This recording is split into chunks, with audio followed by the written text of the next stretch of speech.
Bonjour et bienvenue dans cette toute nouvelle vidéo pour les premières en spécialité physique chimie. Ici donc tout simplement nous allons voir, donc toujours dans le thème numéro 3, l'énergie, conversion et transfert.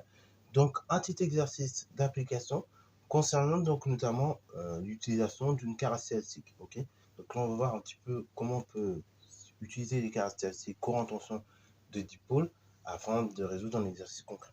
Alors du coup ici il s'agit d'exercices sur la lampe de poche, ok, que vous voyez là. Donc, vous allez voir, il va vous faire appeler un certain nombre de notions qu'on a vues en cours, ou même de notions de seconde, peut-être. Et donc, nous allons tout simplement le faire. Donc, je vous laisse mettre la vidéo en pause afin de le réaliser si vous avez envie, ou si vous êtes chaud, tout simplement. Et ensuite, on va tout simplement corriger. Sur ce, donc, correction. Alors, exercice vraiment très basique qu'il faut maîtriser encore une fois si vous voulez passer en terminale spécialité tranquille. Parce que ce genre d'exercice qui pourrait très bien avoir au bac. Donc, il faut que vous soyez à l'aise un petit peu avec ces choses-là. Donc, du coup, nous allons déjà commencer par la première question. Et pour débuter avec cette première question, où il s'agit tout simplement d'indiquer sur le schéma du montage donc les positions des différents branchements de chacun des multimètres, et nous allons tout simplement d'abord copier le schéma. Alors du coup, pour placer les bornes correctement, donc les bons branchements correctement, donc du coup, ce dont nous allons faire, c'est que on va tout simplement regarder un petit peu les deux multimètres qui sont déjà placés. Donc on a tout simplement un voltmètre et un ampèremètre. Donc du coup là on a un fil moins. Donc ici ce sera un fil moins que nous aurons. Donc ici on va placer notre com. Ok. Alors pourquoi on place le com comme ça? Parce qu'en plus la tension va dans ce sens là. Ok. La tension allant dans ce sens là, dans ce cas le com on place ici et après on place le volt. Et après du coup l'intensité va dans ce sens là à nouveau. Donc le com on le place tout simplement passer à gauche et après ici donc on place A à droite. Ok, voilà, pour mesurer l'intensité qui tout simplement arrive. Ok, voilà. Alors ça c'est pour la première question. Donc ah oui, petite précision également, un jour par exemple, bon là c'est plus vrai dans la pratique, mais un jour c'est dans la pratique, vous mélangez les pinceaux au niveau des branchements. C'est pas très grave en fait. Ce qui va se passer si vous mélangez les pinceaux et que vous branchez pas dans le bon sens juste les fils, ce qui va se passer, ce sera juste que la valeur affichée sera négative. Ok, donc si admettons vous avez placé votre A ici, le com là, et dans la pratique c'est pas trop grave, vous aurez juste une valeur négative, il faudra juste inverser les fils afin de les brancher dans le bon sens. Donc voilà, c'est pas très grave si ça arrive, il faut juste inverser le sens des branchements. Et petite chose aussi dans la pratique, si par exemple vous voulez être sûr que votre fil fonctionne correctement, il va falloir que vous mesurez la résistance, donc ça se mesure hors circuit de chacun des fils. Et si cette résistance elle est tout simplement nulle, c'est parfait, c'est-à-dire que c'est nickel. C'est-à-dire que votre fil il fonctionne bien et que le courant peut bien passer. Parce que normalement, un fil n'a pas de résistance. Et si, au contraire, votre multimètre affiche que la résistance a une certaine valeur, alors là, pourquoi ça sera affiché infini, c'est-à-dire qu'elle ne fonctionne pas bien. Ok, c'est-à-dire que votre fil il est défectueux, en fait, tout simplement. Alors, ça, c'était la petite question pratique. Alors maintenant, revenons sur notre exercice. Donc, déterminer la force électromotrice E et la résistance interne R de la pile.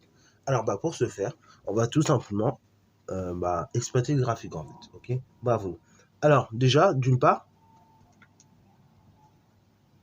E correspond,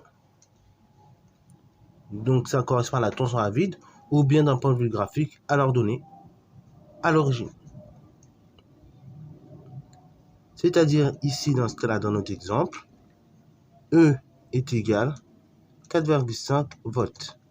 Ensuite, maintenant, dans le second temps, on cherche donc R qui correspond d'un point de vue graphique, ça correspond au coefficient directeur de la droite. Alors du coup, le coefficient directeur d'une droite, comment je calcule, comment je détermine la valeur d'un coefficient directeur? Je prends les ordonnées, donc la différence des ordonnées, et divise par la différence des abscisses. Alors déjà, j'ai une ordonnée que je connais bien, c'est tout simplement UA. Donc UA, donc l'ordonnée de départ, c'est tout simplement 4,5 volts. Je vais en prendre une autre, donc UB. Et donc ici, l'ordonnée donc que nous allons avoir, ce sera 4,3 volts. Ok, ça c'est ce qu'on a d'une part. Et d'autre part, donc on va mettre ce qu'on a. Et d'autre part, donc on a les intensités associées. IA égale 0 mA. Et l'autre intensité, donc IB, égale donc tout simplement 200. Et l'intensité, donc IB, qui est égale donc ici tout simplement 300. Donc milliampères. Alors comme on a des milliampères, on convertit tout de suite. Hein, donc ça fait 300 fois 10 puissance moins 3 ampères. Ok. Alors bah du coup, on va ressortir la relation qui permet d'avoir coefficient directeur. Donc R, c'est la différence des ordonnées. Donc UB moins UA divisé par IB moins IA. Ok. Donc R égale la chose suivante. Donc tout simplement, c'est 4,3 volts moins 4,5 volts divisé par l'intensité en B, donc 300 10 puissance moins 3 moins donc 0. Ok, moins 0, donc tout simplement milliampères. Ce qui veut dire que la résistance interne est égale à la chose suivante, c'est moins 0,2 que je divise par 300 fois 10 puissance moins 3. Ok, bravo. Donc du coup, ça nous fait que R est égal, donc moins 0,2 divisé par 3,00 fois 10 puissance moins 1. Donc là, c'est la transformation de 300 fois 10 puissance moins 3, donc en notation scientifique, qu'on peut d'ailleurs écrire de la façon suivante. Alors on peut encore simplifier un petit peu l'écriture, donc ça ferait ici, si je simplifie, ça ferait 2,0 fois 10 puissance moins 1 sur 3,00 fois 10 puissance moins 1. Ce qui fait donc du 2 tiers approximativement, enfin moins 2 tiers plus précisément, et donc approximativement moins 0,7, donc tout simplement ohm, puisqu'on a un terme de résistance. Alors d'ailleurs, pour respecter les chiffres significatifs, je mets juste moins 2, parce qu'on était à un seul chiffre significatif tout à l'heure, donc on va respecter les chiffres significatifs. Ok, donc là du coup, j'ai la valeur à la résistance interne, donc on peut écrire la chose suivante, U est égal E moins RI, soit U égale la force électromotrice 4,5 moins donc moins donc la résistance interne. Alors moins la résistance interne, pardon, tout court, parce que la courbe, vous voyez, elle descend. Donc ça fait moins 0,7 fois I. Voilà, donc je garde l'équation telle qu'elle est. Elle va nous servir un peu plus tard. Alors, question 3. Donc ici, on dit que la lampe, elle est reliée à la pile plate. Et donc, on a U lampe égale U pile. Donc, déterminer l'intensité du courant d'un circuit. Donc là, du coup, lorsque la tension de la lampe est égale à la tension de la pile, donc bah, ça correspond au point d'intersection entre les deux ordonnées. Et donc, du coup, on a une intensité qui est égale à 275 mA. Okay, donc, du coup, quand tout simplement U lampe égale U pile, I égale 275 mA, okay, qui correspond donc à l'intensité du courant électrique. Ensuite, question 4. Donc, calculer la puissance électrique reçue par la lampe. Donc là, du coup, on met ce qu'on cherche. Donc, on cherche P-elec. Donc, on a d'une part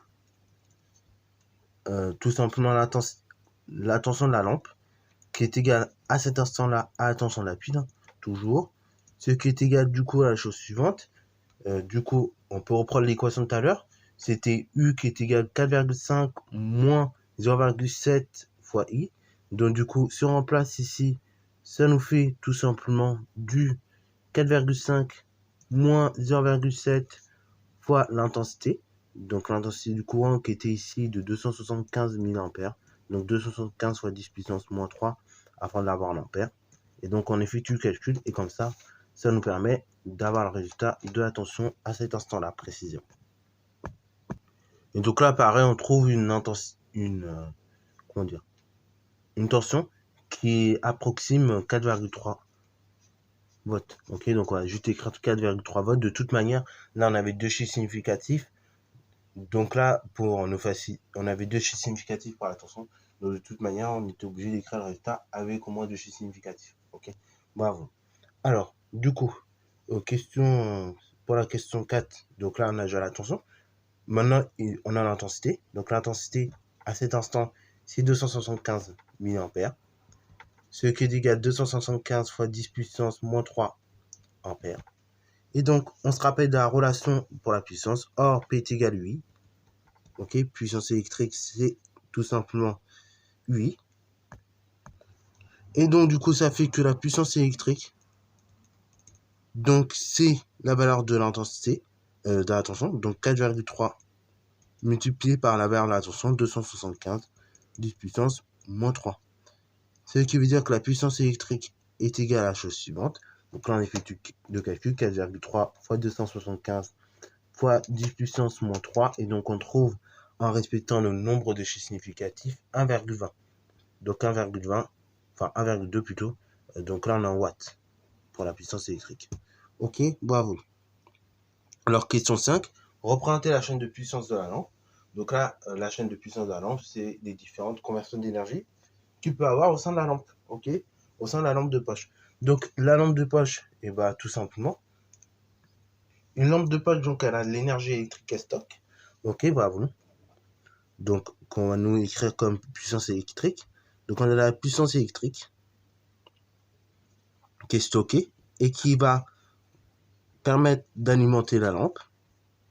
Cette lampe, une fois qu'elle a reçu cette puissance électrique, va la convertir donc en deux autres formes de puissance.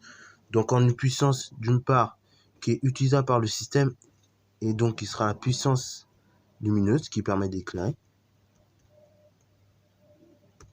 Et en une autre forme de puissance qui est la puissance tout simplement, qui est une autre forme de puissance qui sera dégradée, qui est la puissance thermique. Ok, parce que si vous avez déjà remarqué, normalement, si vous touchez une lampe pendant qu'elle fonctionne, et ben vous remarquerez toujours que tout simplement cette lampe est toujours chaude.